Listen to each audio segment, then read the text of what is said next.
Administration में जा रहे हैं तो उनको पता लग रहा है कि उनका रिजल्ट ही नहीं मिल रहा। तो ये कितना बड़ा सिस्टम का फेलियर हो सकता है। जो मुद्दे 1970 में यूनिवर्सिटी को ठीक कर देने चाहिए थे वो मुद्दे आज तक ठीक नहीं हो पा रहे। अब से हम यहाँ भूख हड़ताल पे बैठेंगे।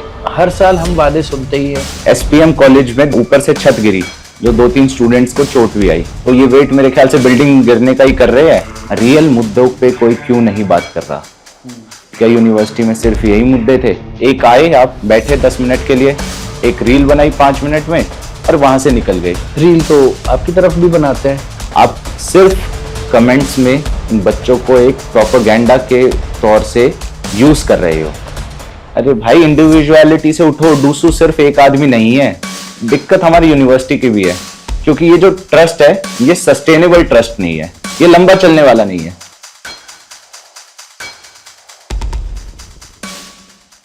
दिल्ली विश्वविद्यालय का नाम 1 साल पहले तक बहुत सारे लोग जानते थे, पर 1 साल में जो रील्स, जो वीडियोस, जो मुद्दे और सारी चीज़ें हुई हैं, उसके बाद दिल्ली विश्वविद्यालय के जो इलेक्शन है उसके ऊपर सबकी नज़र बन गई है। भले ही कोई बच्चा राजस्थान में बैठा हो, महाराष्ट्र में बैठा हो, तमिलनाडु में बैठा हो या नॉर्थ ईस्ट में हो, सबको अब मतलब है कि दिल्ली यूनिवर्सिटी में क्या हो रहा है, दिल्ली यूनिवर्सिटी के इलेक्शंस में क्या हो रहा है।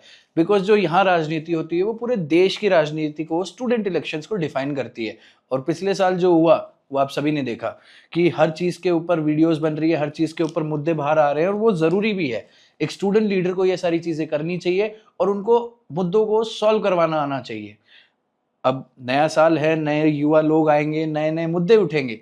तो इसी बीच में हमारी ड्यू टुडे की एक इनिशिएटिव है कि हम, जो आज तक नहीं हुआ, कि स्टूडेंट्स की बात करी जाए और स्टूडेंट्स की बात जो करने वाले लोग हैं, जो लीडर्स हैं, उनकी बात आपसे कराई जाए। मेरे पास कुछ टफ क्वेश्चंस हैं, हमारी टीम ने कुछ टफ रिसर्च वर्क भी करी है जो हमें पूछनी है, बट बेसिक मुद्दा ये है कि जिसको आप वोट देने वाले हो वो इंसान कैसा है, वो मैटर करता है आपके लिए। अगर आपको रात में 2 बजे जो बोला जाता है कि आप कभी भी फ़ोन करो, क्या सच में इस बात में कुछ तर्क है या सच्चाई है कि नहीं है? तो इसी मुद्दे के बीच में हम बात करने वाले हैं। जो हमारे इलेक्शन आ रहे हैं सितंबर 18 को डूसू के, उसी में एक कैंडिडेट हैं यश डबास, जो कि काफ़ी अच्छी पकड़ बना चुके हैं। रील्स, वीडियोस, जो ये सब होता है, क्योंकि इस बार यूनिवर्सिटी ने मना कर दिया कि पैम्पलेट नहीं उड़ेंगे। तो अब यश से हम बात करेंगे कि यश किस जगह से आते हैं, क्या उनका माइंडसेट है, किन चीज़ों के बारे में वो खड़े हो रहे हैं और क्या मुद्दे ऐसे हैं जो वो खुद भी फेस कर चुके हैं और क्या उनका सोल्यूशन निकल पाएगा। So let's talk to Yash and hi Yash, what's happening? बहुत बढ़िया, आप बताओ। यश, पहली बात तो ये डूसू इलेक्शंस और ये सारी चीज़ें तो हम लोग करेंगे डिस्कस। सबसे पहले, who is Yash Dabas? Okay, so आपको पता होगा शायद, मैं एक प्रोफेशनल टेनिस प्लेयर भी रहा हूँ। ठीक है। मैं जब 3rd क्लास में था उस समय पे मैंने टेनिस खेलना शुरू किया था। ठीक है। और धीरे धीरे मैं इंटरनेशनल लेवल तक पहुंचा। उसके बाद कॉलेज में एडमिशन हुआ, लेकिन कॉलेज में एडमिशन होने के बाद क्या था, मेरा स्पोर्ट्स कम होता गया, क्योंकि कुछ अटेंडेंस के चक्कर रहता था। और क्या था कि हमारे कॉलेज में कोई कोच नहीं था टेनिस का, तो हमें लेकिन बोलते थे कि सुबह प्रैक्टिस पे आना है आपको 7 बजे। कोच था नहीं, तो आके हम आपस में थोड़ी हिटिंग करते, तो वो एक टाइम पास सा हो जाता था। और हमारी एकेडमी को छोड़ के मुझे आना पड़ता था, तो उस चक्कर में मैं थोड़ा स्पोर्ट्स से डिस्टेंस हो गया। तो मैं बेसिकली एक प्रोफेशनल टेनिस प्लेयर था, जो मेरी सबसे एक कह सकते हो डिसिप्लिन्ड लाइफ का एक पार्ट था। और फिर एकेडमिक्स में? एकेडमिक्स में मैं वैसे एक स्कूलिंग क्या थी मेरी, जैसे कि मैं एकेडमी होती थी टेनिस की, सुबह होती थी वो, तो मैं सुबह जाता था, जिसके चक्कर में मेरा स्कूल मिस होता था। ठीक है। और मंडे को एकेडमी का ऑफ होता था, तो मैं मंडे स्कूल जाता था। ठीक है। तो फिर एकेडमिक्स में लेकिन ऐसा था कि शाम को मेरे ट्यूशन्स वगैरह होते थे, तो हर दिन 2-3 घंटे में पढ़ाई को ज़रूर देता था। आप दिल्ली में किस एरिया से आते हैं? मेरा गांव है दिल्ली में कंझावला। ओके। जी, ये नॉर्थ वेस्ट दिल्ली में है। और आपको पता नहीं होगा, डबासो के दिल्ली में 16 गांव है। ओके। तो उनमें से सबसे बड़ा गांव हमारा है कंझावला। अच्छा जी। ओके। एंड यहाँ पे जब आपने विश्वविद्यालय में एडमिशन लिया, किस साल में एडमिशन था आपने? 2021। 2021 लॉकडाउन का फेज था। हाँ। तो जरा कॉलेज लाइफ के बारे में बताओ, क्या चीज़ें देखी, कैसे मन बना कि चलो डूसू में भी एक बार हाथ अपनाना ही चाहिए, कि क्या इश्यूज देखे, क्या कॉलेज लाइफ थी और आपका पर्सनल क्या एक्सपीरियंस था दिल्ली यूनिवर्सिटी के कॉलेजेस का? तो जब मैं कॉलेज में आया ना, तो ऑलरेडी कॉलेज के फ्रेंड्स बन चुके थे, क्योंकि क्या था, हमारा जो फर्स्ट सेमेस्टर था वो ऑनलाइन था, क्लासेस चालू नहीं हुई थी पेंडेमिक की वजह से। और तो ऑनलाइन कुछ 2-4 दोस्त बन चुके थे, तो कभी अनकंफर्टेबल फील तो हुआ ही नहीं कि नई जगह जा रहा हूँ या कुछ भी, क्योंकि पता था पहले दिन से ही कि 4 दोस्त तो वहाँ मेरे खड़े हैं। और गया मैं तो पहले ही दिन मैंने वाटर कूलर से पानी भरा, देखा पानी ब्राउन कलर का आ रहा है।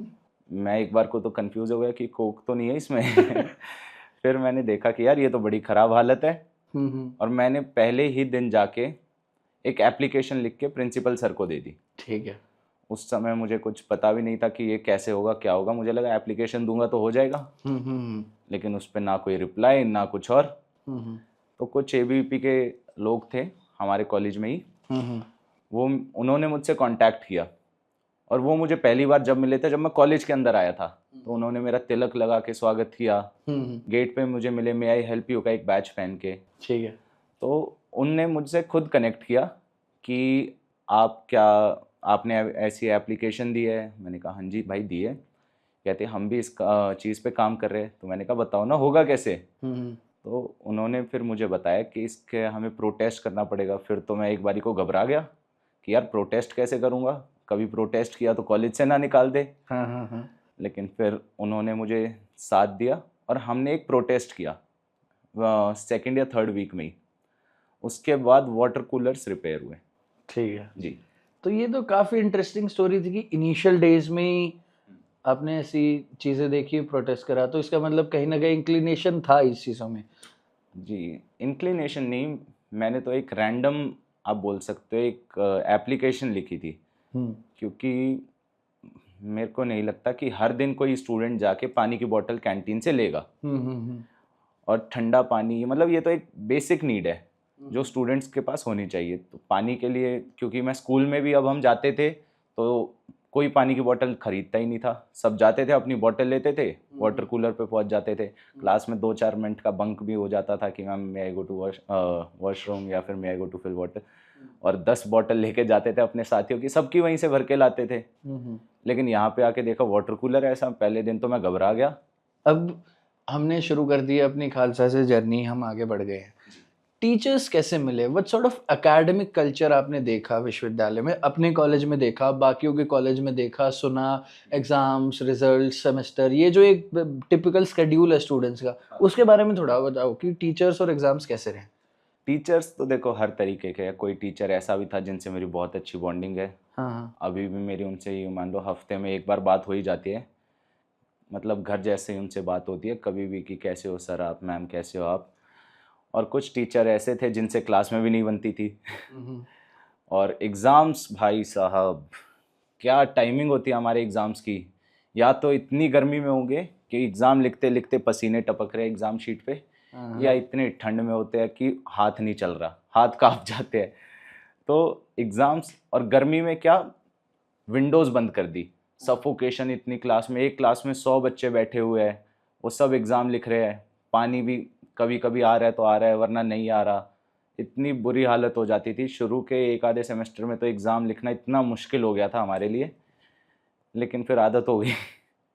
ये एग्जाम्स के बीच में डू यू नो दैट कि वॉशरूम्स में बच्चे जो अपनी 10 ईयर्स आती थी वो रख देते थे, और ये सब का उसका थोड़ा सा ब्रीफ चाहिए।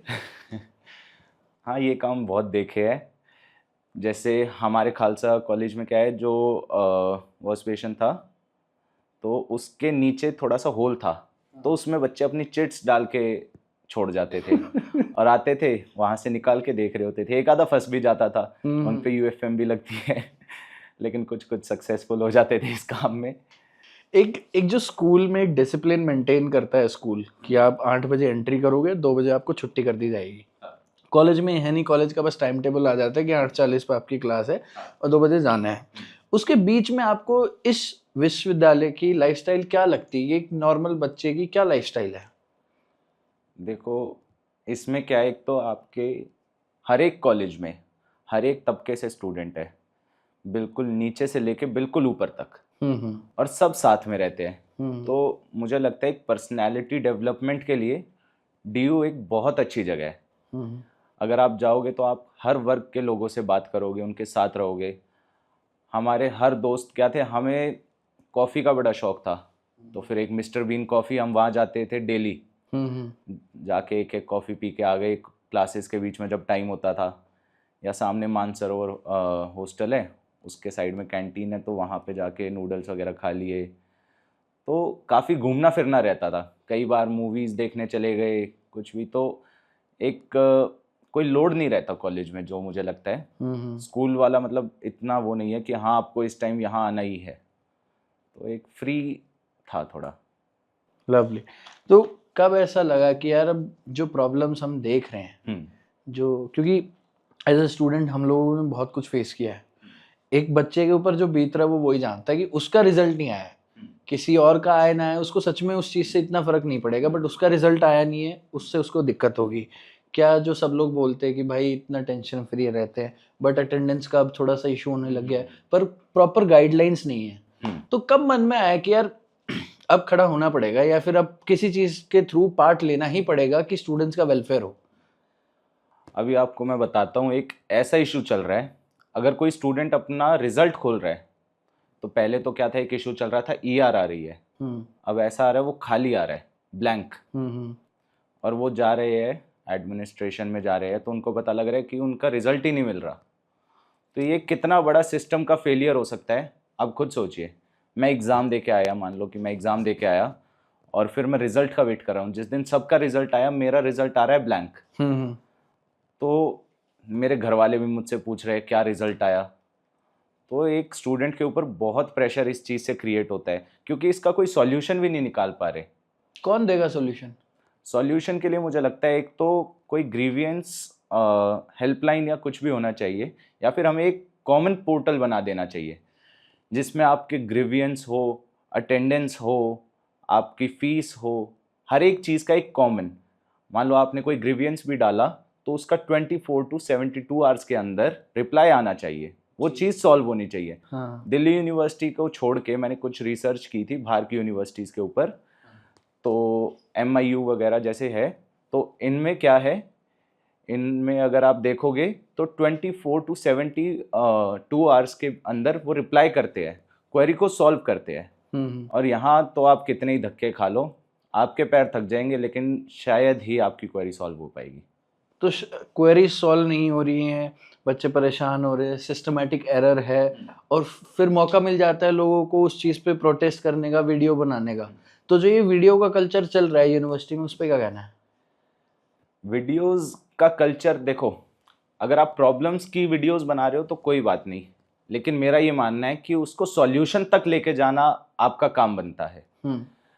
अगर अभी आपको पता होगा, कुछ दिन पहले ABVP ने एक प्रोटेस्ट किया था आर्ट्स फैकल्टी के सामने, गेट नंबर 4 के बाहर। तो उसमें हम 15 दिन तक वहाँ बैठे, जिसमें दूसरे ही दिन हमारी एक डिमांड पूरी हो गई थी। हमारी टोटल 4 डिमांड्स थी।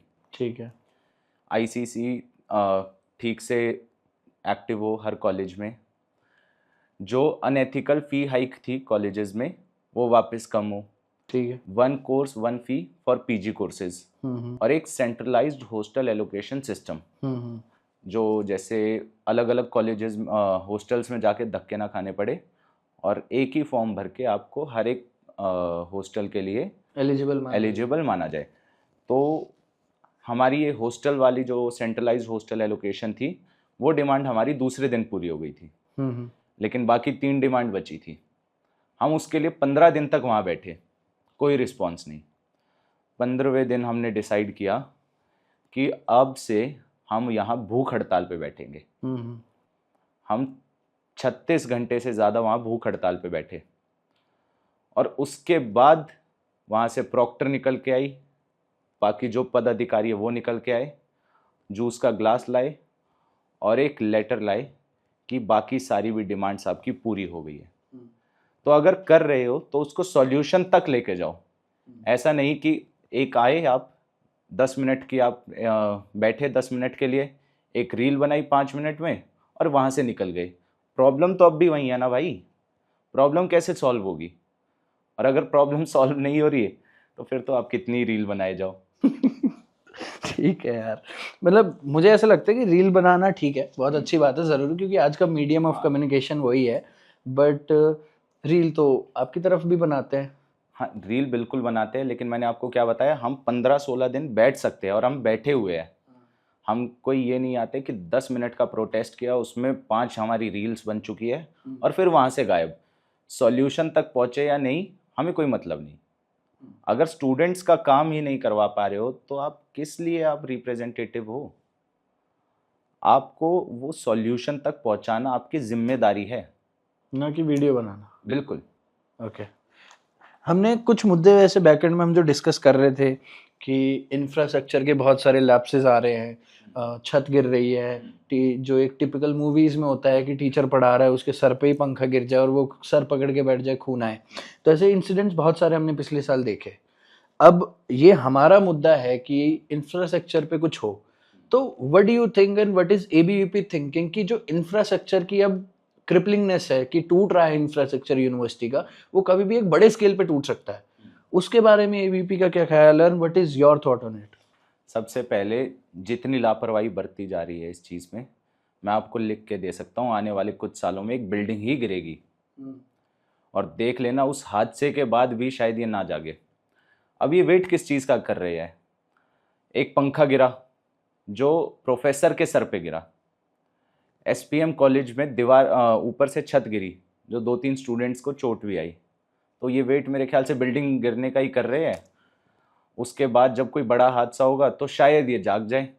मेरी जो डिमांड है, जैसे आपको पता होगा कि अभी हर कॉलेज में एक एंटी रैगिंग की वीडियो बना रही है जो स्टूडेंट्स तक जाए। वैसे ही एक थर्ड पार्टी ऑडिट हो जो जो बिल्डिंग्स को देखे, कॉलेज की हॉस्टल्स को देखे, और फिर वो एक सर्टिफिकेट दे कि क्या ये एक हेल्दी बिल्डिंग है या फिर ये ऐसी है 40-50 साल पुरानी है हर एक बिल्डिंग डीयू में, तो किस दिन कोलैप्स हो जाए पता नहीं। तो वो अगर सर्टिफिकेट दे तो फिर वो ठीक है, अगर वो नहीं दे पा रही है तो उसको करो ना भाई ठीक। आप एक बात बताओ, फिर से थोड़ा बहुत पेंट करा देते हैं, शरीर बूढ़ा हो चुका है लेकिन कपड़े नए पहना रहे हैं और यूं कह रहे हैं हमारे तो कि ये सब ओके चल रहा है। तो शरीर का भी तो थोड़ा ध्यान रखो ना, आदमी को बदलो, कुछ करो। किसी दिन कॉलेज की बिल्डिंग गिर गई, फिर हंगामा होना है। अब इंफ्रास्ट्रक्चर तो हर एक चीज में लैग कर ही रहा है। कुछ कॉलेजेस हैं जिनके पास अच्छा एलुमनाई नेटवर्क है, वो अपना अच्छे से कॉलेज को मैनेज कर पा रहे हैं। जैसे हिंदू कॉलेज में काफ़ी अच्छे न्यू हॉस्टल बन रहे हैं, आपका हंसराज कॉलेज में नया हॉस्टल बन रहा है, इनका दिख रहा है इंफ्रास्ट्रक्चर। बट हर कॉलेज के पास ये बजट होना चाहिए और इनका रिस्पॉन्स आना चाहिए कि हमारे कॉलेज की तरफ से ये सर्टिफिकेट है। बट इसमें ही बात आ जाती है, जो एक रिसेंट इंसिडेंट हुआ था एक स्टूडेंट का, एक तो बहुत सारे बच्चे गायब हो रहे हैं। बच्चों को भी एक चीज़ का ध्यान रखना है कि प्लीज़ मेक श्योर कि आपकी लोकेशन हमेशा किसी दोस्त के पास हो। बट अभी जो एक ओवरबर्डनिंग सिचुएशन चल रही है कि नए नए फ्रेश फर्स्ट ईयर स्टूडेंट्स हैं, डूसू पहली बार देखेंगे, वैसे ही थोड़ा सा नेगेटिव रहते हैं कि इलेक्शन में थोड़ा अनसेफ है। बहुत सारे और भी चीज़ों का प्रेशर होता है, पहली बार पीयर सर्कल बदलता है, कोई बहुत अच्छे लोग मिलते हैं, कई बार बुरे मिलते हैं, कई बार ऐसा लगता है कि यार मैं कम हूँ, कमज़ोर हूँ, मेंटली स्ट्रगल होने लगता है। फिर आपका रिजल्ट ही नहीं आ रहा है ढंग से, तो आपको तो ये लगेगा कि जिस अथॉरिटी के पास हम पढ़ाई कर रहे हैं वो थोड़ा सा क्रिपलिंग कंडीशन में है, तो बच्चा और घबराता है। ये मेंटल हेल्थ के ऊपर क्या कंसर्न्स हैं? तो अगर आप देखोगे तो कॉलेजेस में बहुत सारे सिचुएशंस होती है जो स्टूडेंट्स कई बार, जैसे मान लो किसी का एग्ज़ाम का रिज़ल्ट नहीं आया जैसे हमने अभी बात की, या फिर कॉलेज में अलग अलग किसी के ग्रुप बने हैं। तो मान लो मेरा ग्रुप है, मैं अपने ग्रुप के साथ डिस्कस कर सकता हूँ, मेरी कोई भी इशू हो, क्वेरी हो, तो भाई मुझे ये दिक्कत आ रही है, कैसे क्या करूँ। लेकिन हर एक स्टूडेंट नहीं है ऐसा, कोई कितनी दूर से आ रहा है, हर पूरे देश के अलग अलग कोनों से आ रहे हैं। तो बाकी कॉलेजेस कुछ में आपको एक फैसिलिटी मिलती है काउंसलर की, जिसमें आप 1 घंटा वीक में कभी भी काउंसलर के साथ बात कर सकते हो। तो जो जब वो कॉलेजेस दे सकते हैं जैसे मिरांडा हाउस, तो आप क्यों नहीं दे सकते? और चलो काउंसलर तो बड़ी चीज़ हो गई, एक ये बात बताओ, पूरे कितनी गर्ल्स है हर एक कॉलेज में? जैसे मैं खालसा की बताऊं तो 1200 प्लस गर्ल्स है, और पैड वेंडिंग मशीन एक आधी, कितनी कैपेसिटी? 60 की। कहाँ से मिल रहे हैं पैड? वॉशरूम में जो मशीन है वो खाली है, या तो आपको गर्ल्स कॉमन रूम में मिलेंगे या मेडिकल रूम में। अरे यार, ये ढोंग भी क्यों कर रहे हो? आपको क्या बस अपनी रैंकिंग ऊपर लाने के लिए वो एक चीज़ लिखनी है अपने कॉलेज के लिए? कुछ ऐसा करो ना जो सही में यूज़ हो, या तो खुद बोल दो कि अपना पैड खुद लेके आओ, अगर दे रहे हो तो ढंग से दो ना। और जहाँ तक रही बात काउंसलर की, तो सिर्फ फिजिकल हेल्थ नहीं, मेंटल हेल्थ भी ज़रूरी है स्टूडेंट्स के लिए। कितने बच्चे गायब हो रहे हैं, कितने बच्चे सुसाइड कर रहे हैं। आप देखो ना, एडमिनिस्ट्रेशन एसी के कमरे में बैठ के ये सोच रहा है कि नहीं यार क्या दिक्कत है, काउंसलर की कहाँ ज़रूरत है। भाई है ज़रूरत। आप देखो स्टूडेंट्स को बात करने के लिए उनको कोई दो, कोई ऐसी हेल्पलाइन निकालो जो एंड टू एंड बात कर सके, चाहे फिजिकली हो या फिर हेल्पलाइन हो, कॉल पे बात कर सके, लेकिन स्टूडेंट्स की सुनो तो सही। वी हैव डिस्कस कि इंफ्रास्ट्रक्चर ख़राब है, हमने मेंटल हेल्थ पे बात करी, हमने एग्जामिनेशन के इश्यूज़ पे बात करी कि जो भी टेक्निकलिटीज़ का इशू आ रहा है। बट यूनिवर्सिटी में अच्छी चीज़ें क्या हो रही है, and on a very Frank basis university में अच्छी चीज़ क्या है? यूनिवर्सिटी में अच्छी चीज़ है एक यूनिवर्सिटी का एनवायरनमेंट। ठीक है, क्या पेड़ पौधे, दीवारें या फिर बच्चे? दीवारें तो कमज़ोर है। तो अगर आप नॉर्थ कैंपस और साउथ कैंपस का देखो, तो यहाँ पे स्टूडेंट्स के लिए एक अच्छा माहौल है। यहाँ पे एक्सपोजर का भी एक बाकी कॉलेजेस के हिसाब से बेटर अपॉर्चुनिटीज़ मिलती है, क्योंकि यहाँ पे कॉलेज एक साथ काफ़ी हो गए और भी काफ़ी चीज़ें हो गई। लेकिन अगर आप देखोगे ऑफ कैंपस, अब मैं कुछ दिन पहले गया था भगनी निवेदिता कॉलेज, हाय हाय हाय हाय हाय, स्कूल है वो तो, शहर में। स्कूल से भी बदतर है। चलो स्कूल है वो, चलो कोई बात नहीं, लेकिन आप वहाँ तक पहुँच कैसे रहे हो भाई? मैंने काफ़ी लड़कियों से वहाँ बात की, तो लड़कियाँ नोएडा से वहाँ जा रही थी, हर दिन एक साइड का 2.5 घंटा ट्रैवल करके। मेट्रो से उतरने के बाद भी आधे घंटे का रास्ता है। यार कैसे पहुँच रहे हो? कोई कनेक्टिविटी तो अच्छी करो। फिर अगर उसका इंफ्रास्ट्रक्चर भी बहुत ख़राब है। अंदर तो मैं जा नहीं पाया था, गर्ल्स कॉलेज है, लेकिन आप देखोगे मैं तो कनेक्टिविटी से ही डर गया। या फिर स्वामी श्रद्धानंद कॉलेज, वहाँ की भी कोई कनेक्टिविटी नहीं है। कोई बच्चा आ रहा है काफ़ी दूर से, ये सोच के आ रहा है कि मेरा डीयू में एडमिशन हुआ है, और फिर उसको बीएनसी जाना पड़ रहा है, तो वो देख रहा है कि भाई मैं पहुँचूँ कैसे। पहुँच गया तो मान लो अगर मैंने वहीं आसपास पीजी ले लिया, तो उसके आसपास है क्या? क्या मैं सिर्फ एक बिल्डिंग जो टूटी फूटी है उसमें ही रहने आया हूँ? कोई एक्सपोजर कहाँ है मेरा? ये बच्चे जो कॉलेजेस के पास पीजी लेते हैं, हम्म, पीजी में थोड़ा सा माफिया चलता है कि भाई मेरा पीजी अपने हिसाब से चलाऊंगा, अगर कुछ इशू है नहीं है वो वैसे ही टैकल होता रहता है। एंड इस बार एडमिशन प्रोसेस के ड्यूरेशन में बहुत सारे बच्चों ने पीजी का कंटेंट खुद ही बनाया और बहुत वायरल भी हुए। पीजी के मुद्दों को बच्चे जो हॉस्टल्स जिनको नहीं मिल पाता वो पीजी में रहते हैं, फ्लैट्स में रहते हैं, उनका कोई अगर कंसर्न आता है तो क्या डूसू उसको टैकल कर सकता है, या फिर कोई सीरियस अगर मुद्दा हो गया तो क्या डूसू इन चीज़ों पे कैप लगवा सकता है कि भाई एक लेवल के बाद किराया नहीं भरेगा, या फिर किसी भी पीजी का कुछ इशू हो तो आप हमें डायरेक्टली रीच आउट करो, क्योंकि है तो स्टूडेंट, डूसू ऑफिस से 400-500 मीटर दूर है आपका विजयनगर, कमला नगर, आपका हडसन लेन हो गया, आपका मॉडल टाउन हो गया, अथॉरिटी हो गया, आपका शहीद भगत सिंह एरिया कॉलेज के पास आपका सत्य निकेतन हो गया। तो स्टूडेंट्स के जो पीजी इश्यूज हैं उन पे क्या टिप्पणी करना चाहोगे, या फिर क्या आइडिया है, क्या कुछ क्या प्रॉब्लम है? देखो एक तो क्या है, पीजीज हमें जब लेने पड़ते हैं कि हॉस्टल्स की अवेलेबिलिटी कम है, क्योंकि हॉस्टल एक सेफ और चीप भी कह सकते हो, क्योंकि सस्ता पड़ता है। पीजी आपको महंगा भी पड़ रहा है, कॉलेज से दूर भी हो रहा है। तो हॉस्टल्स आप देखो तो यूजी में कुछ ही कॉलेजेस में है, और बाकी पीजीज के लिए भी जो है मतलब पोस्ट ग्रेजुएशन के लिए भी जो है उसमें भी बहुत एक लिमिटेड सीट्स है, वो भी रैंक के हिसाब से मिलती है। लेकिन अगर पीजीज की क्वेरी आ रही है, जैसे कुछ दिन पहले मेरे पास 2-4 स्टूडेंट्स की क्वेरी आई हुई थी, उनसे कुछ जो पीजीज के ओनर थे उनकी थोड़ी दादागिरी चलती है। तो आपने देखा भी हो, एक वीडियो भी वायरल हुआ था, पीजी के ओनर ने स्टूडेंट्स को पीट दिया जो उसके पीजी में रहते थे। तो वो एक गलत चीज़ थी, लेकिन हम वहाँ पे गए थे, हमारी बात भी हुई, तो उससे पीजी वाले से हमने माफ़ी मंगवाई, उसके ऊपर कंप्लेंट भी की। और अगर आप देखोगे तो कई बार अभी एक स्टूडेंट का आया था कि भाई मेरे पैसे नहीं दे रहा पीजी वाला। मैंने कहा ऐसा क्यों नहीं दे रहा, चल भाई। हम गए, फिर वो पता लगा कि इसने 1 महीने का रेंट पे नहीं किया था, और जो सिक्योरिटी थी वो कट गई है, तो कह रहे ये मेरी सिक्योरिटी नहीं दे रहा। अरे भाई रेंट तो दे दो। तो हर जगह वो भी गलत नहीं, ये सिचुएशन बन जाती है अलग अलग। सो अब मुद्दे तो ग्राउंड लेवल के हमने डिस्कस कर लिए कि इंफ्रास्ट्रक्चर में कमी है, एग्जामिनेशन में कमी है। जो मुद्दे 1970 में यूनिवर्सिटी को ठीक कर देने चाहिए थे वो मुद्दे आज तक ठीक नहीं हो पा रहे हैं। बट अब एक नया ट्रांजिशन चेंज आ गया है कि हमारी university of Delhi QS ranking में आगे बढ़ना चाहती है, दिखाना चाहती है कि हम लोग वर्ल्ड रिनाउंड है। बट वर्ल्ड में चल रहा है अभी एआई।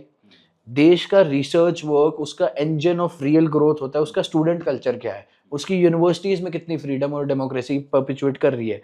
बट एआई की कोई ग्रोथ ज़्यादा मैं दिल्ली विश्वविद्यालय में तो नहीं देख पा रहा हूँ। बच्चे सिर्फ ग्रामर करेक्शन के लिए यूज़ कर रहे हैं। तो एआई के ऊपर आपके क्या ख्याल है और क्या मूव कर रही है एबीवीपी एआई सिस्टम्स और एआई की अप्रोच को लेके कि स्टूडेंट के कल्चर में कैसे इनकलकेट किया जाए इसको, क्योंकि हमारी यूनिवर्सिटी फिर पीछे रहने वाली है।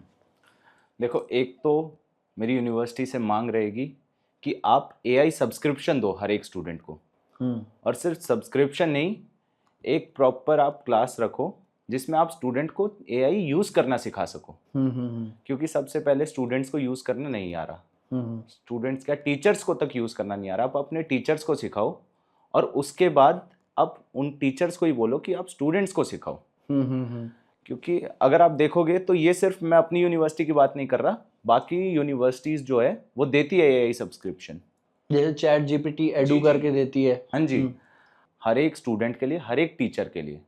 वरना जो यूनिवर्सिटी की हमारी रेपुटेशन है कि यहाँ से लीडर्स निकलते हैं, ब्यूरोक्रेट्स निकलते हैं या टॉप मोस्ट लीडिंग पर्सन्स निकलते हैं, वो नहीं रह पाएगी। क्योंकि बाकी यूनिवर्सिटीज़ अगर आप देखोगे तो वो चीज़ दे रही है, वो घबरा नहीं रही कि क्या यूज़ होगा, क्या मिसयूज़ होगा। तो अगर हम इस चीज़ में पीछे रह जाएंगे तो हमारी यूनिवर्सिटी के स्टूडेंट्स बाकी स्टूडेंट्स के मुकाबले 5-10 साल पीछे रह जाएंगे। और सिर्फ पीछे ही नहीं, आपको पता है कि जैसे कि एआई आज के टाइम पे हर एक फील्ड में जॉब खा रहा है, तो यूनिवर्सिटी को हर एक स्टूडेंट को ये ट्रेनिंग प्रोग्राम देना चाहिए, चाहे वो बीए हो, बीकॉम हो, हिस्ट्री हो, ज्योग्राफी हो। अगर हर एक स्टूडेंट जब उसको यूज़ करना ठीक से सीख पाएगा तो वो भी अपनी लाइफ में कहीं ना कहीं इसको बेटर अप्लाई कर पाएगा। एग्ज़ाम्स हो या आपके किसी चीज़ की प्रिपरेशन हो, आज के टाइम पे एआई का ही टाइम है।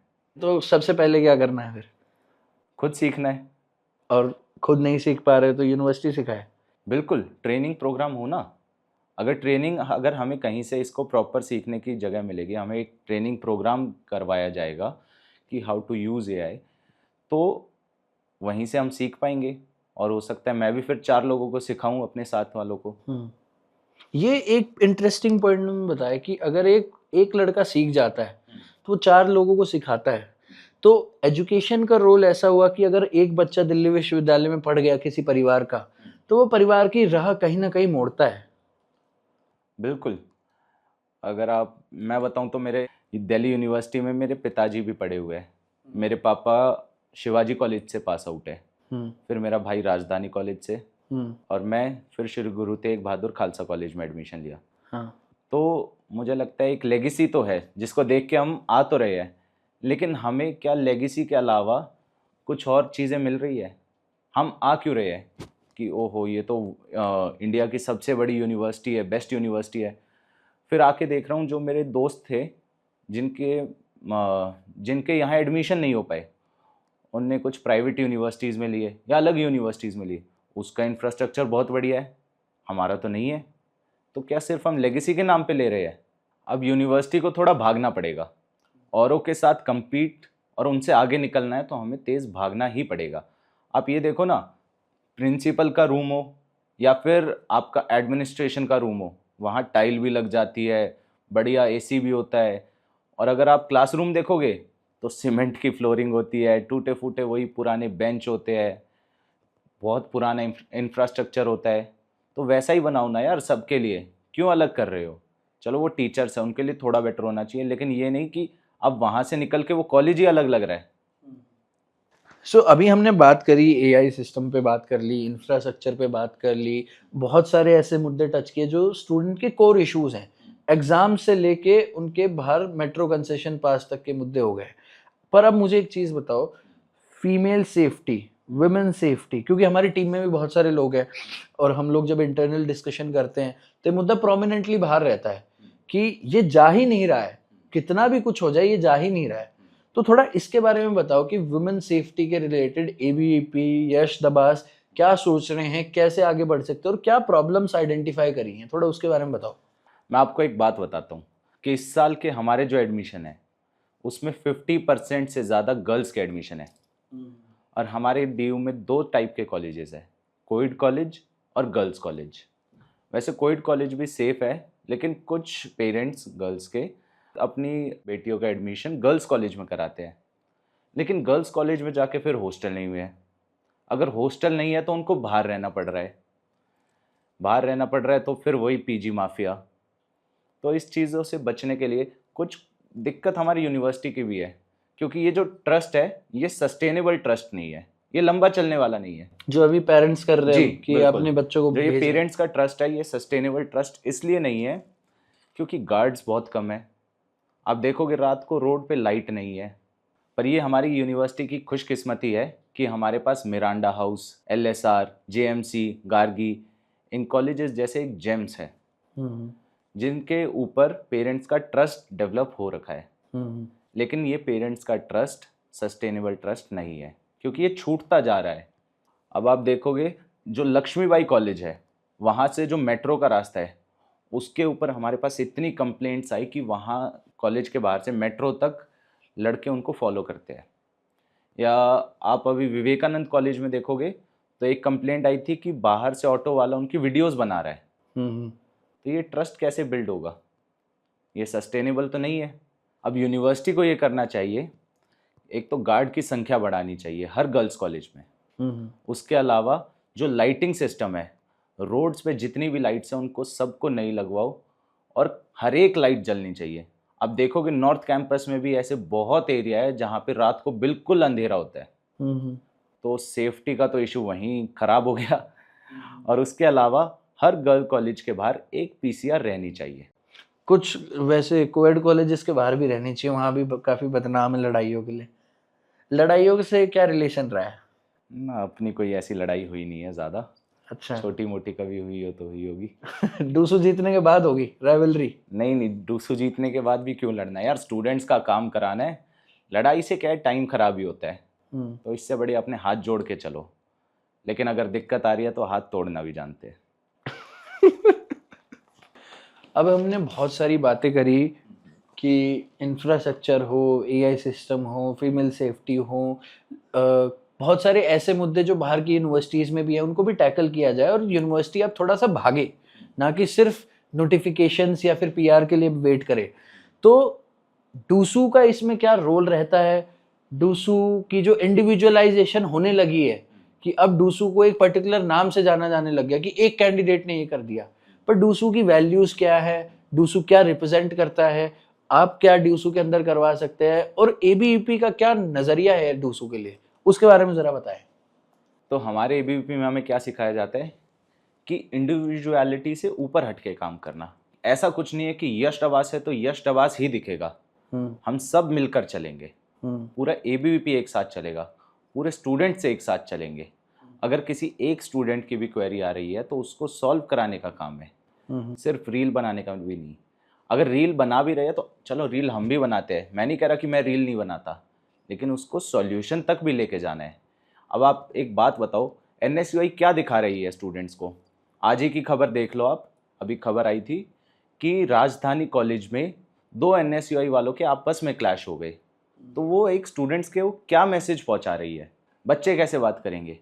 अब क्या चल रहा था कि बच्चे न्यू न्यू करके बात करेंगे।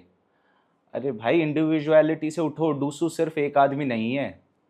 डूसू एक बहुत बड़ी चीज़ है जो हर एक स्टूडेंट हित और स्टूडेंट का हर एक काम करवाने के लिए सक्षम है, और वो करवाने का काम है, सिर्फ कोई इंडिविजुअलिटी नहीं है।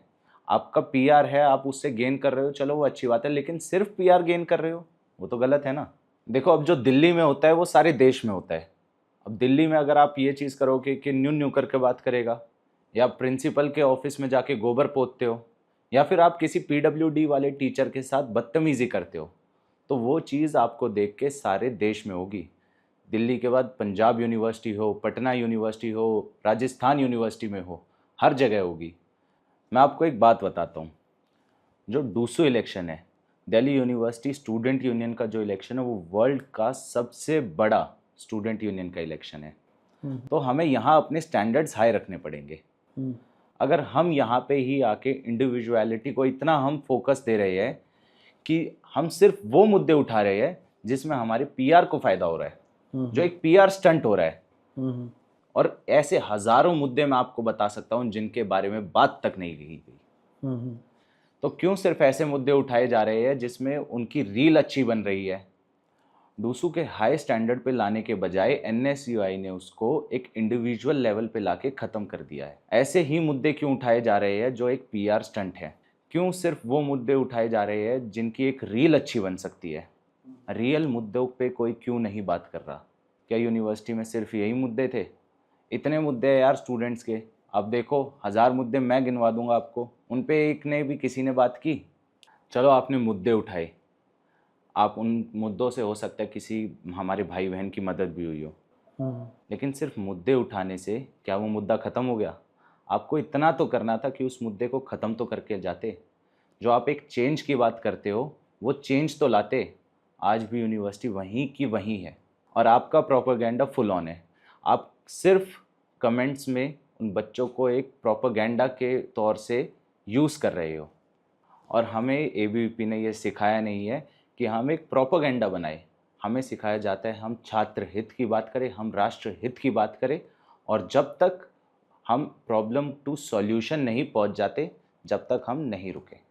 तो यश, काफ़ी ज़्यादा सेंसिटिव और स्ट्रॉन्ग वर्ड्स रहे, बट डूसू जीतने के बाद अगर आप डूसू में कुछ बनते हैं तो आपका क्या नज़रिया रहेगा और कैसे आगे बढ़ेंगे?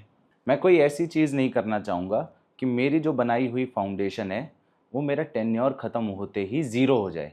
मैं ऐसा काम करना चाहूँगा कि अगर मैंने जो फाउंडेशन बिल्ड की है उस पर हर एक साल एक न्यू लेवल बनते जाए, वो हर एक साल डेवलप होते जाए। मैं हर एक जाके एडमिनिस्ट्रेशन में धक्के ज़रूर खाऊंगा, लेकिन ट्रांसपेरेंसी हर एक चीज़ में लाना चाहूँगा और लाके ही रहूँगा। क्योंकि आप अगर देखोगे तो हर एक डिपार्टमेंट में, हर एक चीज़ में यूनिवर्सिटी में कोई ट्रांसपेरेंसी नहीं है। चाहे वो एडमिशन हो, पीएचडी का एडमिशन तो भूल ही जाओ बाबा। और उसके अलावा अगर आप देखोगे तो अटेंडेंस तक में भी ट्रांसपेरेंसी नहीं है। तो एक ट्रांसपेरेंसी लाएंगे, हमारी यूनिवर्सिटी को एक न्यू डायरेक्शन देने की कोशिश करेंगे। अगर स्टूडेंट्स हमें मौका देते हैं तो मेरी कोशिश रहेगी कि हम third party consultation, professional consultation ले, जिससे हम ये देख पाए कि बाकी यूनिवर्सिटीज़ में जो चीज़ हो रही है वो हमारी यूनिवर्सिटी में भी हो, एक बेटर हमारी यूनिवर्सिटी को होने का काम करे। हम सिर्फ, और बाकी यूनिवर्सिटी के साथ भी हम अपने रिलेशंस बिल्ड करेंगे, उनसे एक्सचेंज प्रोग्राम होंगे। क्योंकि अगर आपको यही नहीं पता कि सामने क्या हो रहा है तो आपको अपनी तैयारी का कोई अंदाज़ा नहीं हो पाता।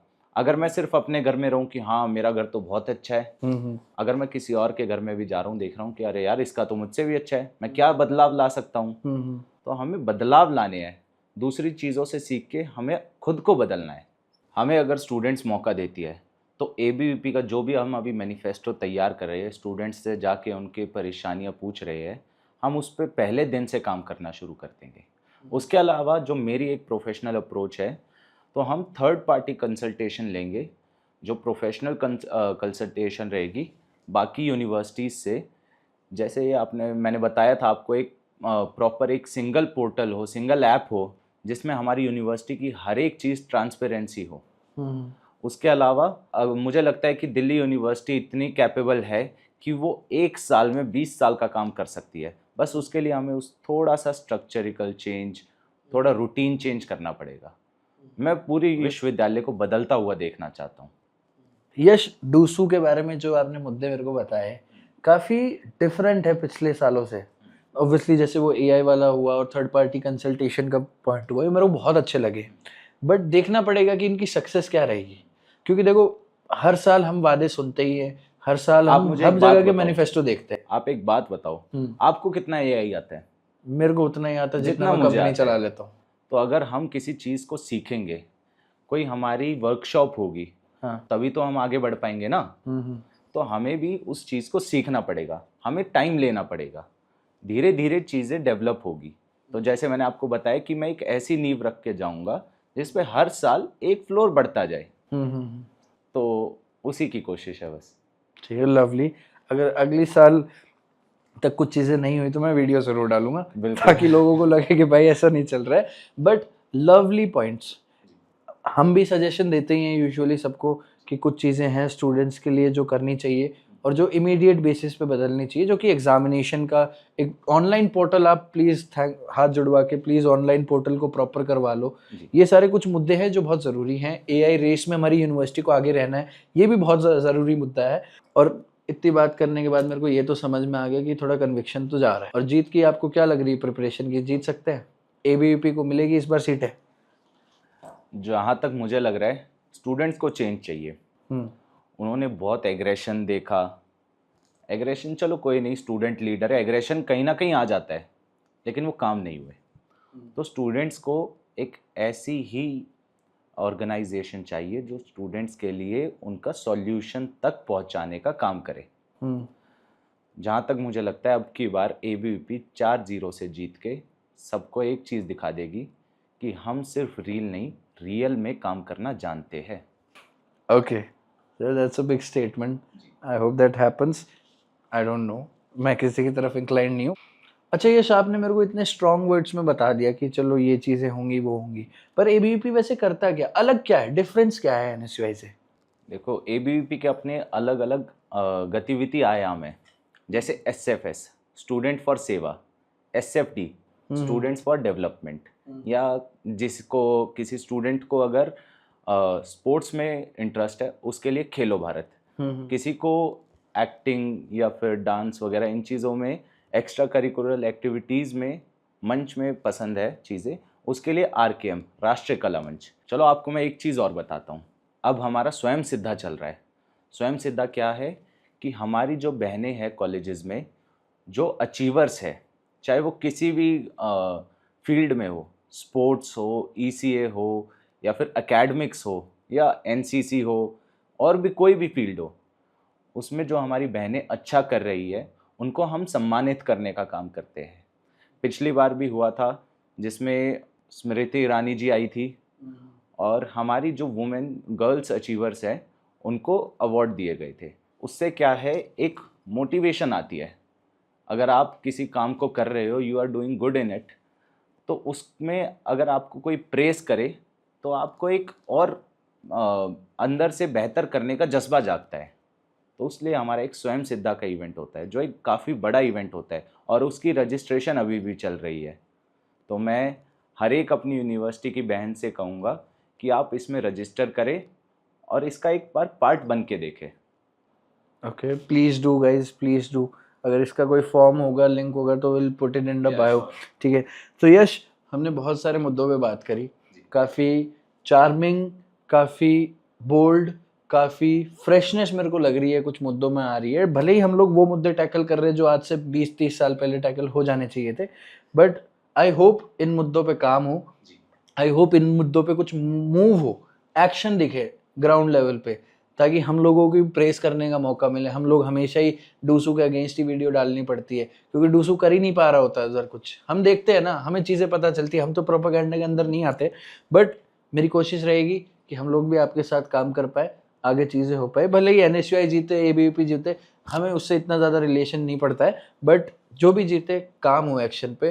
बट उससे पहले I would love to request you कि एक बार आप अपने बारे में थोड़ा सा बताएं, और आप किस पॉलिटिकल पार्टी से हैं वो इंट्रोड्यूस कर दें, और अपने लिए अगर आपको कोई मैसेज देना तो आप दे सकते हैं। वंदे मातरम। मैं आप सब से एक रिक्वेस्ट करता हूँ कि आप अपने सजेशंस भेजें, जिससे हम एबीवीपी के मैनिफेस्टो को एनरिच कर पाए और एक होलिस्टिक वे से यूनिवर्सिटी के लिए काम कर पाए, एक बेटर वे में यूनिवर्सिटी को आगे ले पाए, और ना कि जो इंडिविजुअल मुद्दे हैं जो केवल अपने पर्सनल बेनिफिट के लिए फ़ायदा करते हैं उनको आगे ना रखें। मेरा नाम यश टवास है, मैं एबीवीपी का एक कार्यकर्ता हूं और इस साल डूसू इलेक्शंस की तैयारी कर रहा हूं। आपका बहुत बहुत धन्यवाद। सो गाइज, विद दैट हमको काफ़ी मज़ा तो आया। कुछ मुद्दे थे जिन पे नई नई चीज़ें देखने को मिली। एआई वाली जो बातें थी वो बहुत ही इंटरेस्टिंग लगी, बट अब हम चाहेंगे कि और अच्छे से काम हो पाए। और कोई भी सपोर्ट हमारी तरफ से चाहिए हो, do reach out to us. अगर आगे जाके हम लोग डूसू में देखते हैं कि आप बन रहे हैं, तो हम लोग साथ में ही काम करेंगे। और आई होप कि इस बार डूसू इलेक्शन को एक नए नज़रिए से देखा जाए। जो आज तक हमारे डूसू को देखा जा रहा है एक पेडेस्टल के लिए तरह के तरह देखा जाता है कि एक स्टेपिंग स्टोन है, मैं फर्स्ट इस पे पैर रखूंगा फिर आगे जाऊंगा, इसको ऐसे ही देखा जा रहा है, ना कि स्टूडेंट्स की हेल्प करने के बिहाफ पे। कहीं ना कहीं एक कोल्यूशन जो दिखता है, एडमिनिस्ट्रेशन को पहले पता होता है कि कुछ चीज़ें होंगी, बच्चों को पता होता है हमें ये उठाना है, वो कोल्यूशन ना हो और रियल में जो मुद्दे हैं, रियल में जिन लोगों की रिस्पॉन्सिबिलिटी बनती है, उन लोगों को आंसरेबल बनना पड़ेगा डूसू को। और यही लेके सोच हम आगे बढ़ने वाले होंगे और लेट्स सी आगे क्या क्या चीज़ें होंगी यूनिवर्सिटी ऑफ दिल्ली में। So congratulation, yes, lovely to talk to you.